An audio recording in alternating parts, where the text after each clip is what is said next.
O que vocês vão ouvir não é fácil de acreditar. Não são coisas que normalmente se ouve com frequência de outras pessoas, talvez porque esse tipo de situação quase nunca acontece, ou quando acontece, as pessoas preferem guardar para si. Tudo aconteceu quando eu trabalhava em Pinhão da Serra. Isso foi no ano de 88, quando eu ainda morava por lá. Consegui um emprego como assistente de manutenção de cabines, construções pequenas que pertenciam a uma famosa operadora de telefonia. E muitas vezes esse trabalho era feito de madrugada, porque em algumas ocasiões a gente precisava cortar o serviço da área por alguns minutos. Foi em um desses serviços que fomos até lá numa caminhonete pequena. Meu companheiro, que se chamava Samuel, era o responsável, e eu era o assistente dele. Naquele ano ele devia ter uns 40 anos. Chegamos nos arredores de Pinhão da Serra, que é como um vilarejo. Faz muito tempo que não volto por aqueles lados, mas tenho certeza de que ainda está igual. Tinha daquelas casas de pedra e tijolo antigas, mas bonitas. Muitas já estavam abandonadas há anos, mas os serviços estavam apenas começando a chegar por lá. E como a gente estava bem na beirada da cidade, a uns poucos metros dali já era mato, e saindo das ruas chegava-se ao rio. Por isso não havia muitas casas por perto, ou pelo menos não com gente morando.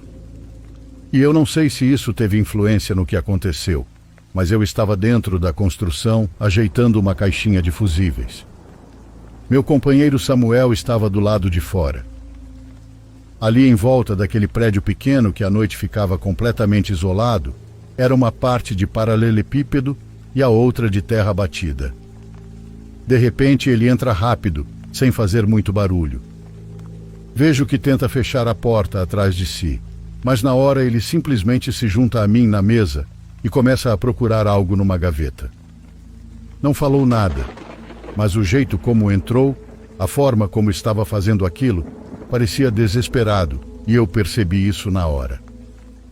E na verdade ele não estava fazendo nada de concreto, só mexendo em uns fios que tínhamos ali e respirando muito ofegante pelo nariz. Algo tinha acontecido, mas ele parecia tentar disfarçar. Eu nem tive tempo de perguntar nada, porque a porta, que ele não tinha fechado direito, apenas encostou no batente e, com a força, se abriu de novo. E isso me permitiu ver a rua. A uns 7 metros de distância, eu vi passando um burro que carregava um embornal na lateral, mas não tinha cabeça. Isso mesmo, um burro sem cabeça, passando pela rua completamente sozinho, andando devagar. Eu ouvia o som das patas nas pedras do calçamento. Não sei por quanto tempo fiquei olhando aquilo, até que ele desapareceu da minha vista. Só continuei ouvindo o som dos passos se afastando e vi que Samuel continuava respirando daquele jeito, sem olhar para fora, sem parar de mexer naquilo que segurava nas mãos. Até que perguntei o que tinha sido aquilo. Eu sabia que ele também tinha visto, era óbvio, por isso entrou daquele jeito. Não sei, mas ainda bem que já foi embora, ele respondeu, devolvendo o fio para a gaveta. Naquele momento percebi que talvez ele estivesse torcendo para que eu não tivesse visto nada. Ele fechou a porta, ficou ouvindo colado nela e me disse que era melhor irmos, que ele já tinha terminado. Saímos dali rápido. Eu não consegui evitar olhar para todos os lados enquanto subíamos na caminhonete. Mas não vimos mais nada, e só falamos sobre isso quando já estávamos saindo dos limites do povoado. E tudo o que Samuel me disse foi que, fosse lá o que fosse aquilo que vimos, não era nada bom. Que aquilo tinha ido em direção ao rio, e que era melhor que ficasse por lá mesmo. Da minha parte não soube o que responder, além de agradecer por não ter visto aquilo estando sozinho, porque ninguém iria acreditar em mim. E a gente riu, mais de nervoso do que de qualquer outra coisa. A partir daquela noite, nunca mais me senti tranquilo em Pinhão da Serra. Trabalhamos muitas vezes de madrugada por lá depois disso, mas nunca mais vimos aquilo de novo.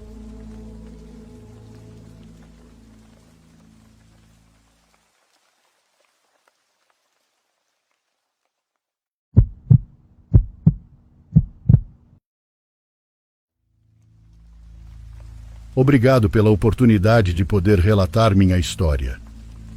Primeiramente, um forte abraço a todos que ouvem isso. Meu nome é Paulina, e sempre acreditei que quando se tem filhos, a preocupação nunca acaba. Meu filho Darlan nasceu tranquilo, nunca chorava e muito menos fazia birra. Era uma criança que parecia entender desde muito pequeno como a vida funciona. Às vezes, quando o vejo em fotos, lembro de como ele me abraçava forte. Ele foi filho único, então toda a minha atenção sempre foi voltada para ele. Sempre trabalhamos muito para lhe dar o melhor. Não éramos ricos, mas também não nos faltava quase nada dentro de casa. Desde que começou o ensino médio, Darlan demonstrava ser responsável. Sempre fazia suas tarefas e se oferecia para me ajudar em casa quando eu estava cansada. Quando foi para a faculdade, senti como se meu coração se partisse, mas repetia para mim mesma que era assim que tinha que ser. Para não sentir tanto a sua ausência, comecei a ligar para ele toda semana e, quando podia, mandava mensagem só para perguntar se estava bem, se precisava de algo ou simplesmente para que soubesse que sua mãe estava aqui pensando nele. Darlan sempre respondia com gentileza. Dizia que estava bem, que tudo ia bem na faculdade e que eu não precisava me preocupar. Mas pouco tempo depois, algo começou a mudar. Foi em uma das férias quando ele decidiu nos visitar. Fiquei feliz porque a casa estava limpa, preparei a comida de que ele gostava e deixei o quarto dele exatamente como ele tinha deixado da última vez. Mas assim que chegou, percebi que havia algo diferente em seu olhar. Não sei explicar, mas era como se seus olhos estivessem sempre ocupados pensando em outra coisa. Ele passava muito tempo trancado no quarto. Saía só para comer algo rápido e logo voltava. Mal conversava comigo e quando falava, era com frases curtas, como se quisesse evitar que eu fizesse mais perguntas. Uma tarde, quando meu marido chegou do trabalho, contei a ele o quanto Darlan estava estranho, mas ele riu e disse que eu estava imaginando coisas, que devia ser alguma preocupação com a faculdade. Não quis insistir, mas naquela noite tive dificuldade para dormir. Os dias seguintes foram iguais. Darlan mal saía para cumprimentar o pai, comia pouco, e quando eu tentava sentar para conversar, ele dizia que tinha coisas para ler ou que estava cansado. Até os cachorros da casa o olhavam de forma estranha. Antes ele sempre brincava com eles, mas dessa vez nem olhou para eles. Depois que foi embora, tudo ficou mais silencioso. No começo eu ainda mandava mensagens, mas ele demorava cada vez mais para responder. Às vezes passavam dias sem que dissesse nada. Quando finalmente respondia, dizia que estava ocupado, que tudo estava bem, mas eu sentia que era mentira. Comecei a ligar para ele e quando atendia, havia um som estranho, como se ele não estivesse sozinho ou como se alguém estivesse respirando perto do telefone. Havia longos silêncios durante as chamadas, como se Darlan se perdesse nos próprios pensamentos. Uma tarde criei coragem e perguntei se ele estava bem, se tinha algum problema, se precisava de dinheiro ou se queria voltar para casa. Ele respondeu que estava ocupado e que eu não deveria me preocupar. Sempre a mesma frase. Não quis que ele se sentisse vigiado, porque sei que nessa idade eles querem seu espaço e liberdade. Meu marido me dizia para deixá-lo em paz e que cedo ou tarde ele voltaria a ser o mesmo de antes.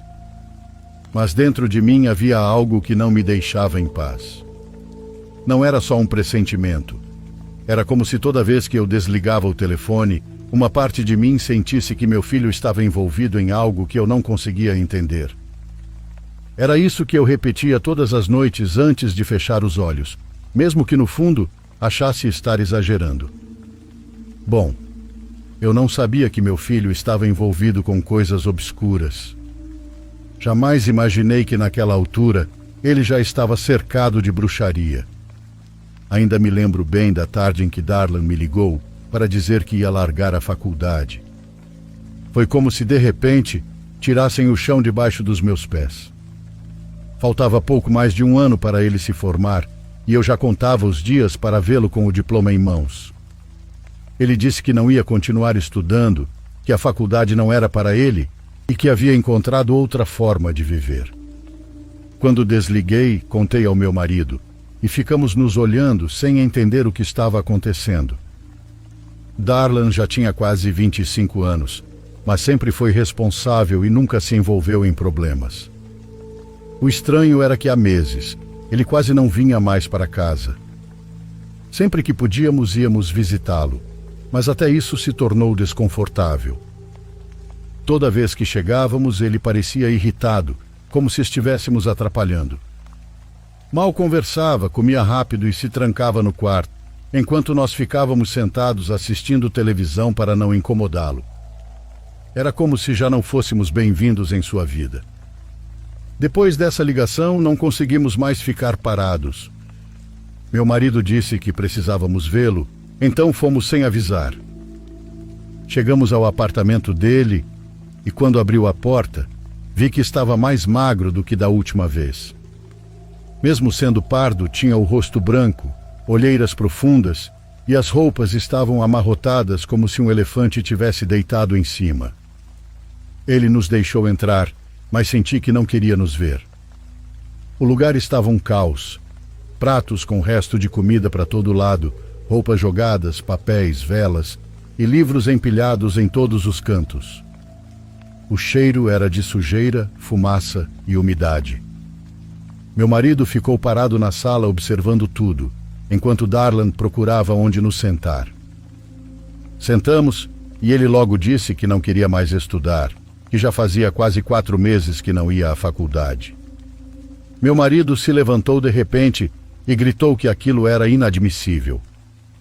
Disse que havia gasto anos de sua vida, economias, para dar o melhor a ele e que não podia ser tão ingrato. Darlan não abaixou a cabeça, ao contrário, ficou de pé diante do pai e disse que agora seu caminho era outro e que iria se dedicar à bruxaria. Disse que estava aprendendo a trabalhar com energias, que tinha uma conexão especial e que existiam seres que se comunicavam com ele. Eu olhava para nosso filho e não o reconhecia. Meu marido gritava dizendo que aquilo não fazia sentido, que alguém estava enchendo a cabeça dele com besteiras e que ele estava arruinando a própria vida. Ele respondia que não entendíamos, que havia pessoas o guiando e que finalmente estava encontrando seu destino. Tentei acalmar as coisas, explicando que não fazia sentido viver daquele jeito, que sua casa estava um desastre e que ele deveria voltar com a gente para o interior. Lá poderia organizar a cabeça, descansar, comer bem e estar conosco. Mas Darlan se recusou. Ficou tenso, com os olhos vermelhos de raiva, e disse que não pensava em voltar. Disse que aquele era seu caminho, seu destino, e que forças precisavam dele ali. Meu marido foi até a porta sem dizer mais nada, e eu fiquei alguns segundos olhando para ele, parado no meio da sala, cercado por coisas que eu não compreendia. Quis me aproximar, abraçá-lo como quando era criança, mas ele se fechou, como se não quisesse que eu o tocasse. Naquela noite voltamos para o interior em um silêncio que pesava como pedra. Na estrada, meu marido não disse uma palavra, e eu apenas olhava pela janela. Nunca imaginei que ele cresceria para se meter em algo assim, e a primeira coisa que pensei foi que havia pessoas se aproveitando da inocência dele. Foram anos difíceis, anos tentando por todos os meios me aproximar de Darlan para entender no que ele estava metido. Meu marido e eu tentamos falar com ele muitas vezes, primeiro por telefone, depois por mensagem. Chegamos a ir à cidade sem avisar mais de uma vez, só para ver se conseguíamos encontrá-lo. Mas a cada vez era mais difícil. Ele nos dizia para não nos metermos, que estávamos atrapalhando sua missão de vida e que tudo o que fazíamos o desfocava. Foi difícil aceitar que aquele filho que antes falava comigo todos os dias, agora fechava a porta na minha cara. O pouco que conseguíamos saber era quando ele respondia alguma mensagem, dizendo que estava bem, mas sem dar detalhes. Depois ele se mudou de casa e nem nos avisou. Mudou o número do telefone e não conseguimos mais ligar. Foi como se, de repente, tivesse desaparecido da nossa vida e se escondido em um lugar que não podíamos alcançar. Eu não desisti. Todas as noites ia dormir pensando onde ele estaria. Às vezes sonhava que ele voltava e que se sentava à mesa como antes. Depois eu acordava com o coração apertado no peito. Um dia meu sobrinho Maurício me ligou, dizendo que, sem querer, tinha encontrado um perfil do primo na internet. No começo não entendi do que ele falava, mas explicou que Darlan oferecia serviços de bruxaria e que tinha uma página simples, onde dizia que ajudava as pessoas a se livrarem de más energias. Disse que ele também oferecia trabalhos de amarração. Me disseram que ele não falava muito mais do que isso, apenas que se alguém quisesse marcar uma consulta, tinha que ir até um endereço que aparecia ali mesmo. Não soube se ficava com raiva ou se chorava. Senti medo, mas ao mesmo tempo me deu uma calma estranha, porque pelo menos eu sabia onde ele estava e sabia que ainda estava vivo. Passei toda aquela noite sentada na mesa da cozinha, olhando para o endereço. Me perguntava se devia ir procurá-lo ou se devia chegar lá como se fosse só mais uma cliente. Eu não sabia como me aproximar sem que ele me fechasse a porta de novo. Meu marido me dizia para deixar para lá, que ele já era um homem feito e que a gente não pode carregar os filhos a vida inteira. Mas eu não conseguia soltá-lo. Era nosso filho. Numa manhã, levantei sem fazer barulho para não acordar meu marido. Preparei um café rápido e peguei a bolsinha onde estava o papel com o endereço. Saí de casa quase às 4 da manhã, com o frio batendo no meu rosto enquanto eu caminhava até o ponto de ônibus. Não lembro quanto pedi a Deus para que o Darlan me recebesse, que eu pudesse ver ele e abraçá-lo nem que fosse por um momento. A viagem parecia eterna. Eu olhava pela janela do ônibus os morros e os vilarejos que passavam. Cheguei na cidade quase ao meio-dia, desci com o coração acelerado e peguei um táxi até o endereço. Era uma casa antiga, não muito longe do centro. Minhas mãos tremiam quando ouvi passos do outro lado da porta. Ela se abriu devagar e lá estava meu filho. Eu o vi mais magro ainda e com os olhos cansados. Sua voz saiu rouca, falava devagar, como se fosse difícil tirar as palavras da boca. Para minha surpresa, ele sorriu e me disse para entrar, que era bom me ver depois de tanto tempo. Esse sorriso me doeu porque eu não acreditei nele por completo, mas entrei na casa como se nada estivesse acontecendo. A primeira coisa que vi foram plantas por todo lado. Tinha até girassóis dentro de uma cesta. Dali foi me explicando que tudo aquilo era proteção, que aquelas plantas limpavam a energia. Apontava símbolos nas paredes, imagens de animais e figuras que eu nunca tinha visto. Ele caminhava devagar e falava com uma alegria que não parecia real, como se estivesse recitando algo decorado. Me mostrou seu lugar de trabalho, um quartinho pequeno com uma maca, velas acesas e frascos com óleos. Dizia que ali ajudava as pessoas e que trabalhava com coisas que as pessoas não compreendiam. Eu só assentia, sem saber o que dizer.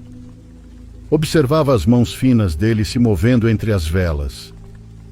Tudo que estava à vista parecia em ordem. O corredor brilhava, as plantas estavam bem arrumadas e não cheirava tão mal. Mas quando passamos pela cozinha, vi pratos empilhados, sacolas abertas e lixo no chão. Ao fundo dava para ver um pátio pequeno, com coisas jogadas, sacos pretos e roupas molhadas sobre uma cadeira quebrada. Não tive coragem de pedir para ver o quarto dele, mas algo dentro de mim sabia que devia estar igual ou pior. Darlan falava me olhando nos olhos, mas havia algo naquele olhar que me fazia sentir um frio na espinha. Os olhos dele ficavam abertos demais, como se forçasse cada palavra, como se estivesse se certificando de que eu não duvidaria daquele sorriso. Era tenso, estranho, carregado de algo que eu não sei nomear. Às vezes parecia que a voz dele ia falhar, como se por trás de tudo houvesse uma tristeza que ele não queria deixar escapar. Fiquei parada no meio da sala, ouvindo ele falar de energias, de proteções, de gente que ia procurá-lo. Por dentro eu só pensava que aquele não era o meu filho, que o Darlan estava ali na minha frente, mas o olhar dele vinha de outro lugar. E eu parecia só mais uma visita, parada numa casa que parecia tranquila por fora, mas que por dentro pesava como uma pedra no peito. Meu filho falava como se fosse o centro do universo, como se todos falassem através dele. Disse que se sentia muito bem naquela casa e que ali podia trabalhar sem ser interrompido. Começou a me contar coisas difíceis de entender. Falava que naquela mesma casa havia muitos seres escuros que tentaram perturbá-lo, que às vezes os via no quarto à noite, parados perto da cama. Me explicou que eu não precisava me preocupar, porque os anjos, como ele os chamava, o ajudaram a afastá-los pouco a pouco. Que esses anjos mostraram a ele o seu propósito. Enquanto falava, movia as mãos finas como se desenhasse no ar o que me contava. Às vezes me olhava direto e às vezes parecia olhar algo atrás de mim. Disse que às vezes vinham pessoas carregadas de energias ruins, mas que não importava, porque ele estava bem protegido. Então tirou debaixo da camisa 2 colares. Pendiam deles uns selos estranhos, como moedas entalhadas com símbolos. Ele os levantou com cuidado, segurou entre os dedos magros e me disse que com aquilo ninguém podia fazer mal a ele, que estava tudo bem. Disse isso sorrindo, com um sorriso que não me convencia. Os olhos arregalados me encaravam fixos, quase sem piscar. No fundo daquele olhar havia algo triste, como se por dentro ele quisesse que eu o tirasse dali. Nesse momento ele segurou minha mão. Seus dedos frios apertaram os meus, e sem soltar ele disse que não estávamos sozinhos, que ali na sala havia um ser enorme, tão grande que suas costas encostavam no teto, e que ele estava parado num canto nos vendo.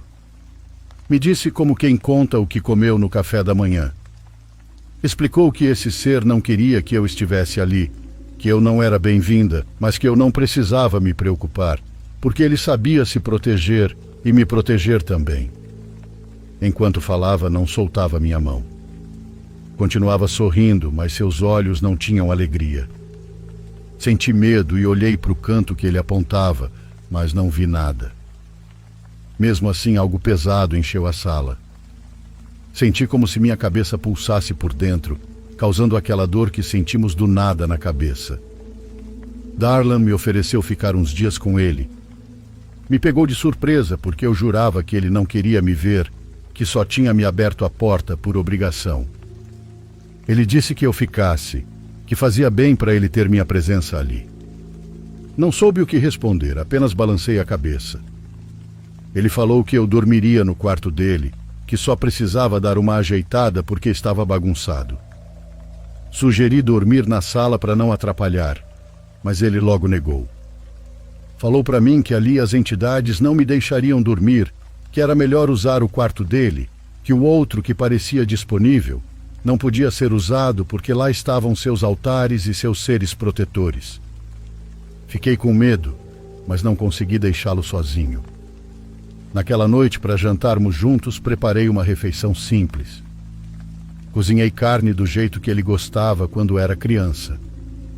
Ele se sentou na minha frente, mas mal tocou no prato. Só passava o garfo, aproximava a carne da boca e lambia devagar, como se estivesse tirando o tempero. De repente soltava risadas curtas, olhava para trás de mim, como se alguém parado às minhas costas tivesse contado uma piada.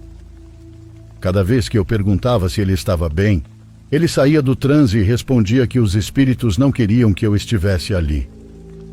Foi então que ouvi algo no andar de cima, como passos correndo de um lado para o outro. Ele ficou parado, me olhou com aqueles olhos fundos e perguntou se eu tinha ouvido. Eu balancei a cabeça, não consegui dizer nada. Ele então sorriu como se confirmasse o que tinha dito antes, que eu não era bem-vinda. De repente, um som alto da caixa de som do quarto de massagens me fez pular na cadeira. Aquela caixa ligou sozinha, com o volume no máximo. Era como uma gravação, onde muitas vozes rezavam o Pai Nosso. Senti a garganta se fechar e não conseguia engolir nenhum grão de arroz. Darlan se levantou sem pressa, me disse para não me preocupar, que ele sabia lidar com aquilo. Ele entrou no quarto para desligar a caixa, mas eu fiquei sentada, sentindo como se alguém tivesse permanecido na cadeira dele, bem na minha frente, me encarando. Naquela noite, quando entrei no quarto dele, ele veio atrás de mim para explicar como eu devia dormir. Disse que não podia deixar a luz acesa, que os seres protetores dele não gostavam de luz e que era melhor manter tudo escuro para que eles pudessem proteger bem a casa. Me garantiu que eu não precisava ter medo, porque o quarto estava cheio de selos que impediam qualquer coisa ruim de se aproximar. Antes de sair, ele se aproximou da cama e apontou para a cabeceira. Disse que eu devia dormir ao contrário, com os pés onde normalmente vai a cabeça, que assim era melhor, e que os selos funcionavam assim. Quis perguntar por quê, mas ele me olhou tão sério que fiquei em silêncio. No começo custei a fechar os olhos, mas o cansaço do dia todo me venceu.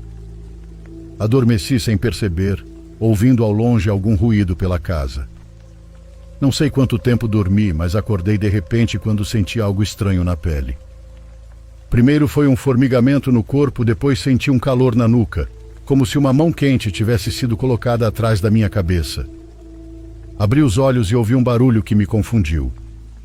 Parecia que estava chovendo, mas dentro do quarto fazia calor.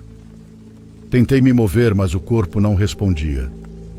As pernas estavam rígidas, os braços colados ao lado do corpo e a cabeça afundada no travesseiro. Foi então que senti nos pés dedos finos.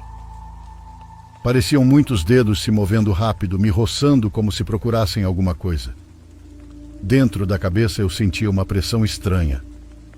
Era como se alguém estivesse enfiando coisas pelos meus ouvidos. Sentia como se estivessem me enchendo de terra, de pedras, de algo pesado que apagava meus pensamentos. Tentava rezar em silêncio, mas a língua não me obedecia. Eu via o Darlan.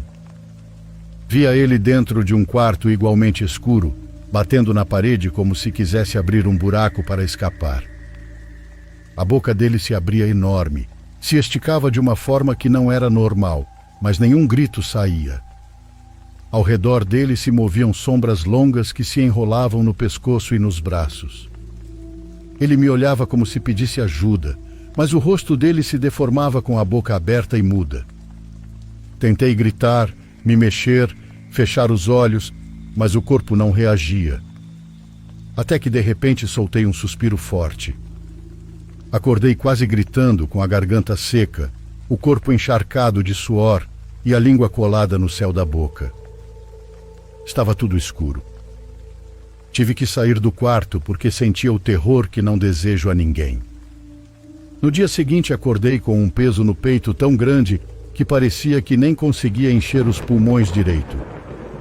Queria me mover devagar, juntar minhas coisas e sair correndo, mas algo me dizia que eu não podia deixar o Darlan.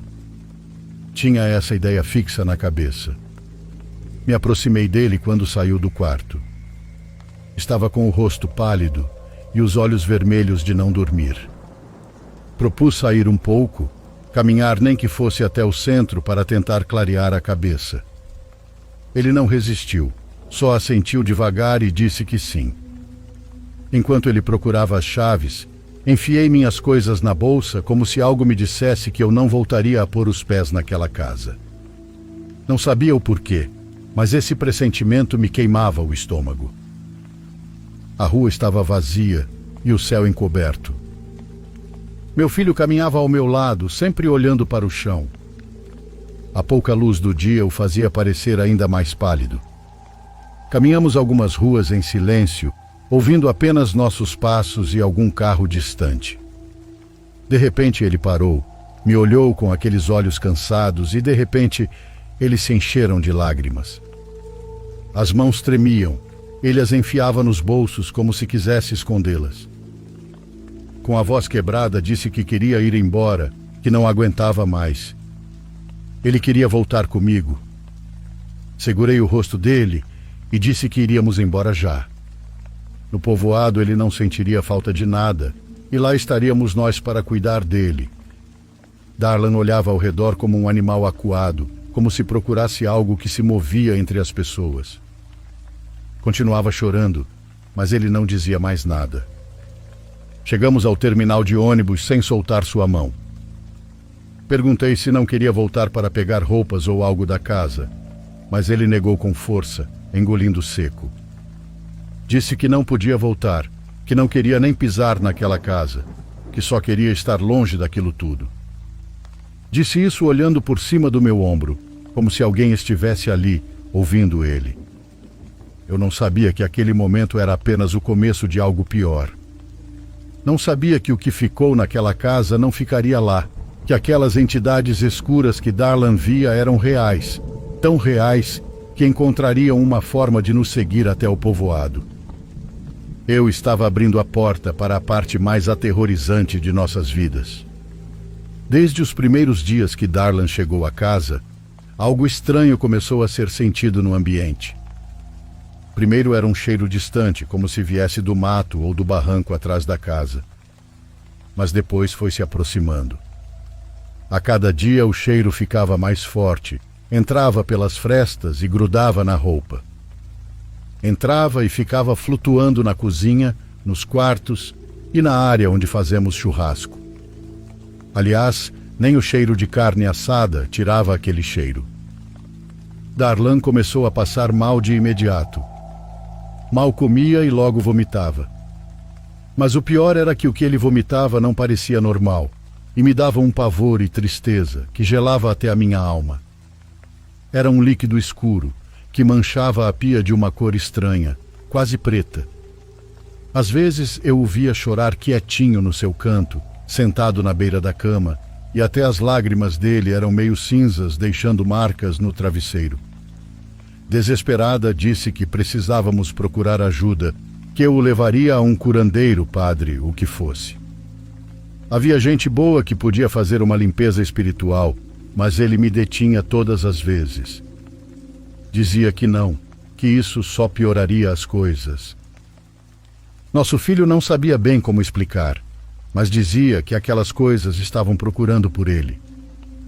Dizia que podia enganá-las e que não o encontrariam se ficasse quieto. Que tudo o que podíamos fazer era orar. Orar muito para confundi-las e afastá-las. E foi o que fizemos.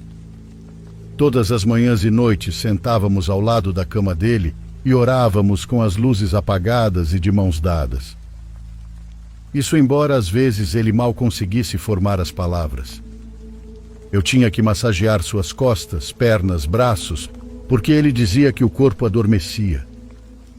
No começo era só para acalmá-lo, mas uma noite, enquanto eu passava a mão pelas costas dele, senti um inchaço escondido debaixo da pele, mas quando eu passava a mão de novo, sumia.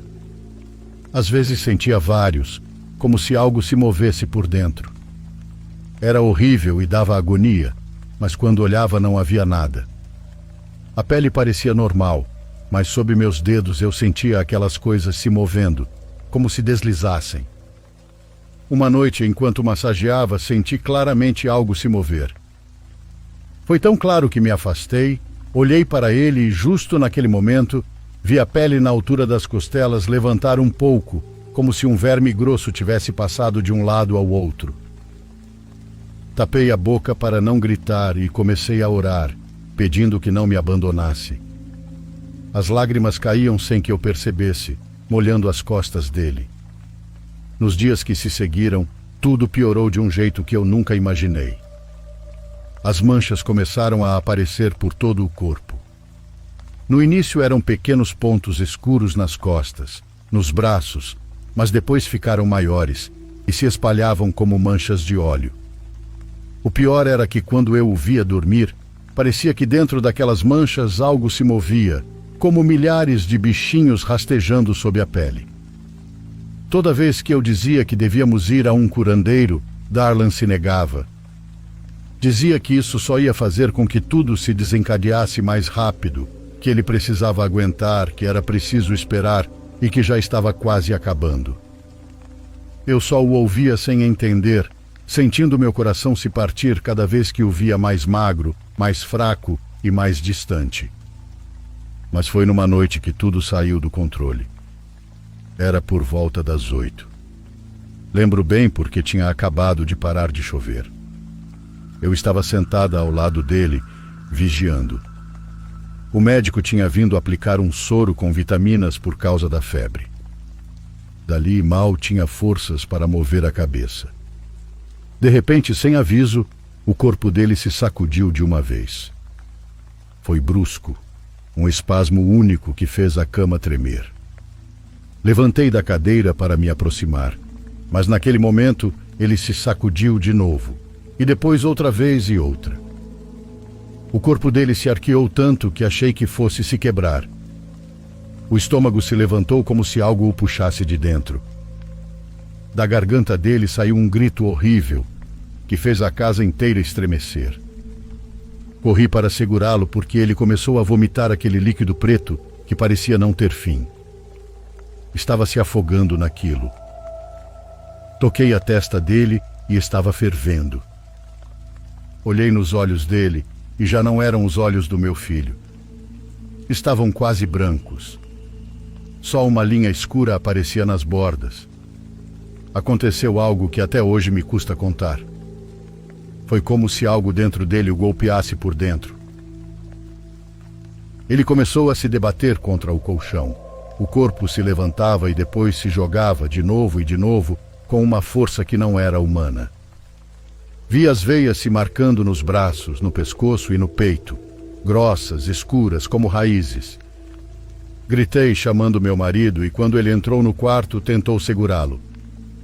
Colocou as mãos nos ombros dele para contê-lo, mas Darlan reagiu como um bicho.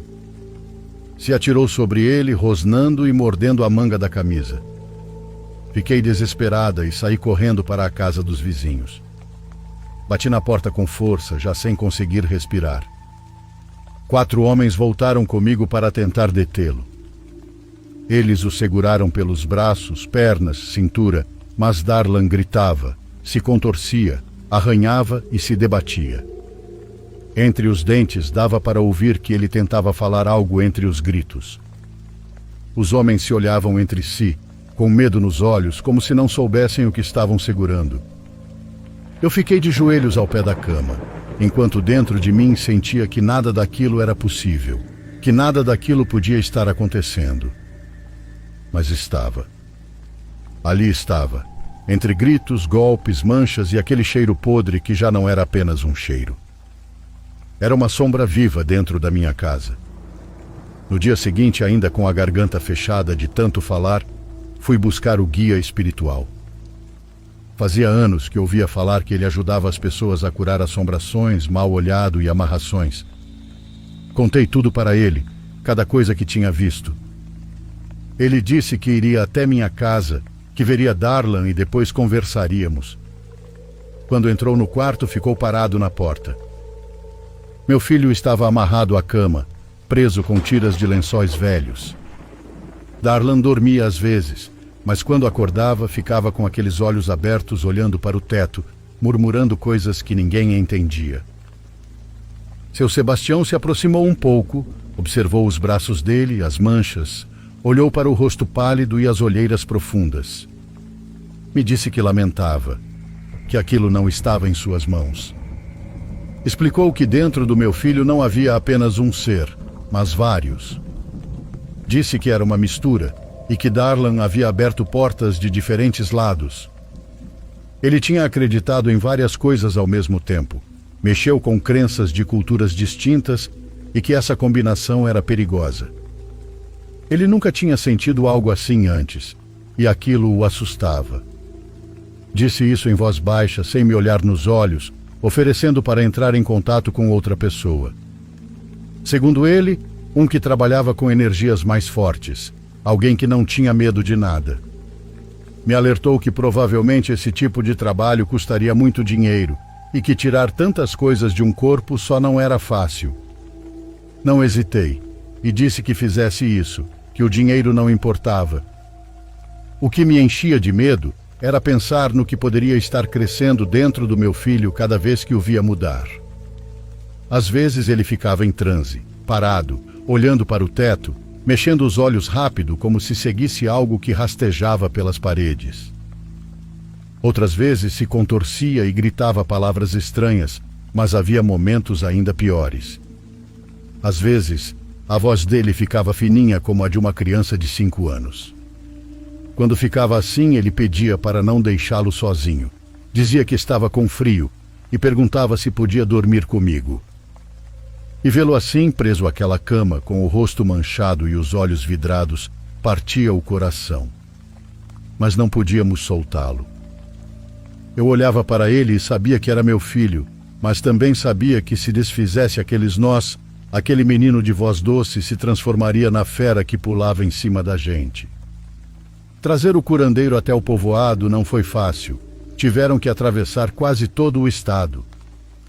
Ele morava longe, num sítio perdido entre os morros.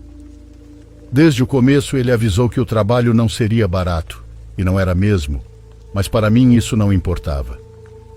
Vendi algumas peças de ouro que minha mãe tinha me deixado, uns brincos e uma pulseira que eu guardava para emergências. A única coisa que importava era salvar Darlan. Aqueles dias foram os mais difíceis da minha vida. Meu marido e eu quase não dormíamos. Revezávamos para ficar perto da porta do quarto, embora lá no fundo soubéssemos que não adiantava. Darlan estava tão magro que parecia um galho seco. O homem chegava cedo e se trancava com ele. Às vezes passava horas lá dentro. Fechava a porta, acendia velas, queimava coisas com cheiro forte. A única coisa que ouvíamos eram os gritos do meu filho, gritos que pareciam sair de várias gargantas ao mesmo tempo. Às vezes eu me aproximava da porta e encostava o ouvido, mas meu corpo inteiro tremia e eu me afastava. Meu marido e eu ficávamos sentados na sala, orando de olhos fechados. Não havia outra coisa a fazer. Quando a noite caía, sentíamos a casa muito sombria. As paredes estalavam e uma corrente de ar gelado parecia percorrer a casa o tempo todo. Era como se algo andasse ao redor, nos farejando. De vez em quando ouvíamos a cama do nosso filho balançar e a cabeça batendo contra a parede, 1, 2, 3 vezes. A cada amanhecer, aquele senhor saía coberto de suor, com o rosto cansado e a voz rouca. Dizia que estava avançando, mas que era lento porque não era apenas um. Eram vários dentro do mesmo corpo e precisava tirá-los um por um. Nos dizia para não perdermos a fé, mas cada noite era igual ou pior. Gritos, pancadas, sombras que pareciam pesar atrás de nós. Chorávamos porque vê-lo tão frágil, amarrado, tremendo de febre, era como ver alguém apodrecendo em vida. E um pai não sabe para onde fugir quando a casa já não é casa e o próprio filho vira um território escuro que nem a gente consegue tocar. Infelizmente, nada parecia funcionar. Passaram-se dias, noites, semanas e Darlan continuava igual ou pior.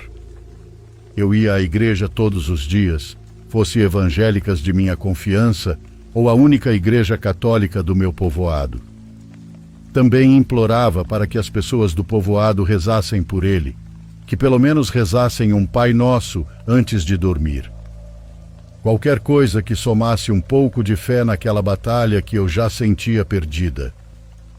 Numa tarde, enquanto o homem descansava na cozinha, me sentei na frente dele e perguntei por que Darlan não melhorava. Foi então que ele me disse a verdade, que doeu mais do que todas as orações juntas. Ele explicou que meu filho confiou nas pessoas erradas, que houve quem enchesse a cabeça dele com ideias que pareciam boas. Fizeram ele acreditar que aqueles seres iriam protegê-lo, que trabalhar com energias escuras poderia lhe dar poder para ajudar os outros, que ele podia curar, limpar, salvar. O Senhor disse que é verdade que dá para usar esses seres para o bem, mas existem regras. Existem portas que não se deve abrir sem saber fechá-las. Darlan não soube como, Se meteu sem ter ideia do que enfrentava e aquilo o consumiu. O homem respirou fundo, abaixou o olhar e disse que tinha certeza de que nosso filho nunca teve más intenções. As massagens, os banhos, a vontade de curar as pessoas eram sinceros, mas esses seres são traiçoeiros, se disfarçam de ajuda, de boas vozes, até que seja tarde demais para voltar atrás. O pior de tudo foi que Darlan quebrou o pacto sem entender. Quando decidiu sair daquela casa, fugir do lugar onde os alimentava, foi como dar um tapa na cara deles. Eles queriam usá-lo para atrair mais pessoas, prendê-las, crescer através da palavra dele, da sua voz que falava de poder e milagres. Mas ele começou a ver o que eles realmente eram. Percebeu o que estava carregando. Se assustou, se arrependeu e quis ir embora. Isso os enfureceu, por isso o destruíam de dentro para fora. Por isso sua carne estava tão fraca.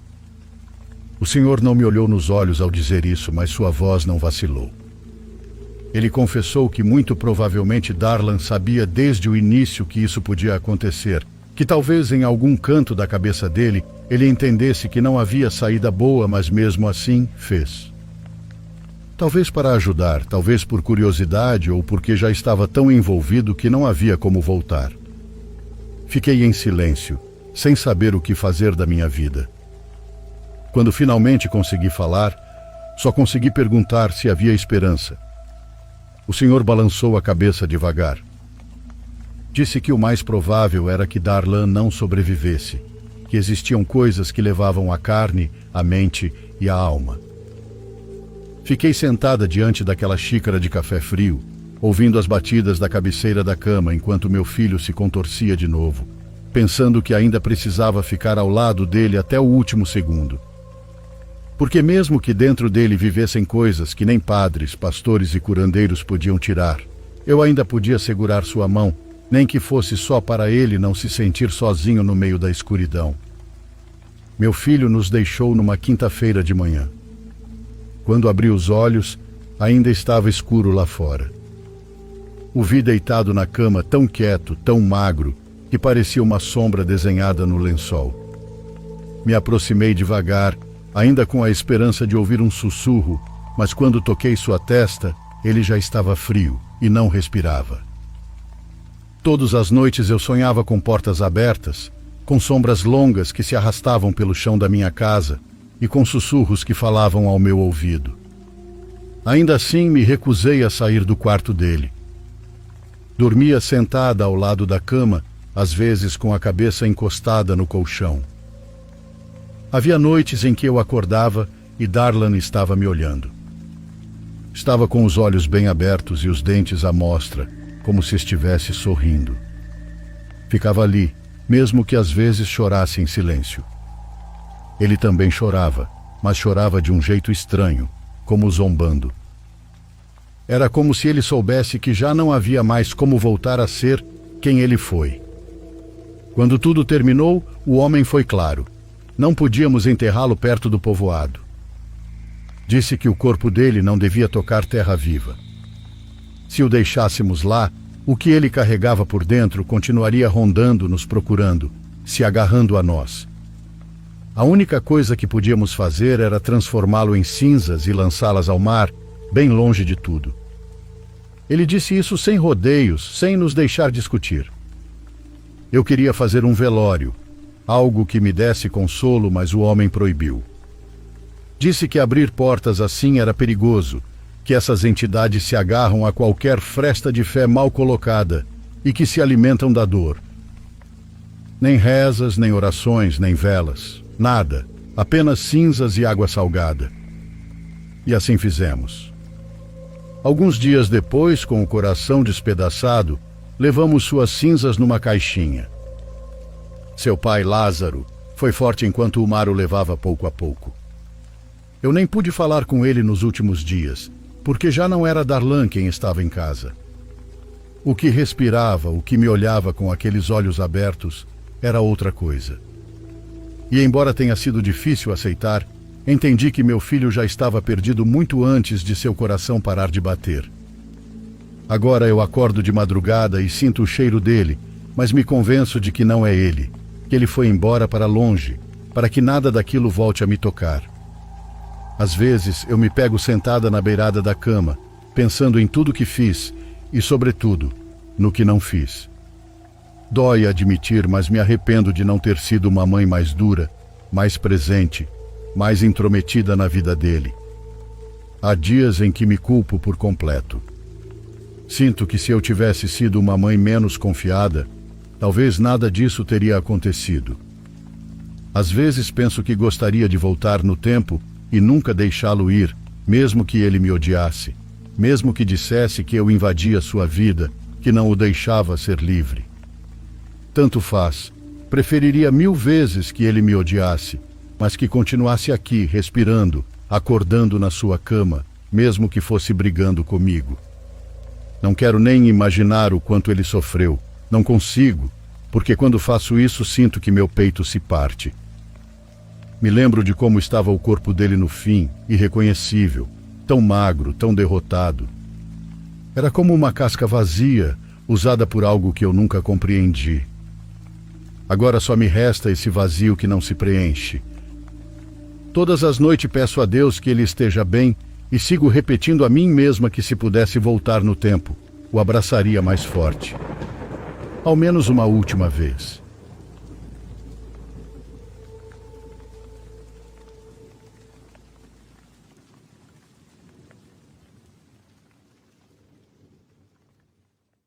Por favor, curta e se inscreva se você estiver gostando. Agora continuamos.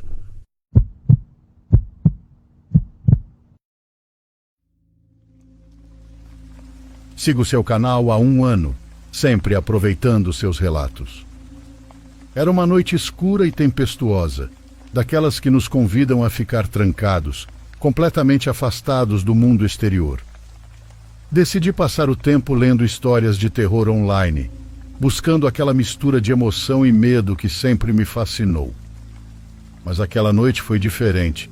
Após horas navegando no Reddit, encontrei um fórum oculto onde as pessoas compartilhavam relatos tão sombrios que pareciam extraídos do lado mais aterrador da psique humana. Um desses relatos chamou minha atenção. Intitulava-se O Sussurro na Escuridão. A história dizia que se você tivesse coragem de lê-la em voz alta à meia-noite, invocaria uma entidade que sussurraria seus medos mais profundos. Para ser sincero, parecia apenas um daqueles rituais fictícios que abundam na internet. Intrigado, decidi tentar, achando que não passava de um conto criado para assustar curiosos. Sem hesitar, às 2 da manhã comecei a ler.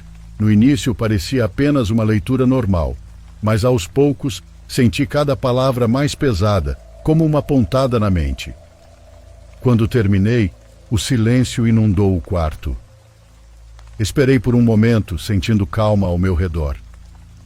No entanto, quando estava prestes a relaxar e suspirei aliviado, ouvi um leve sussurro que parecia vir do lado do guarda-roupa.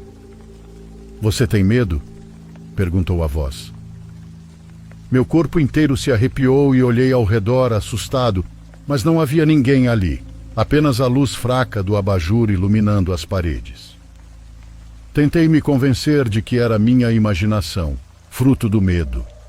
Porém o sussurro voltou, desta vez mais forte. "Você tem medo?" Era como se a voz falasse com meu próprio medo. Ela parecia a personificação das minhas dúvidas e fracassos, como se fosse uma entidade que se alimentava dos meus pensamentos mais sombrios. Comecei a suar, sentindo-me preso. Tentei gritar, mas nenhum som saiu da minha boca. Enquanto isso, a voz continuava, revelando os temores mais profundos que eu mal ousava admitir para mim mesmo.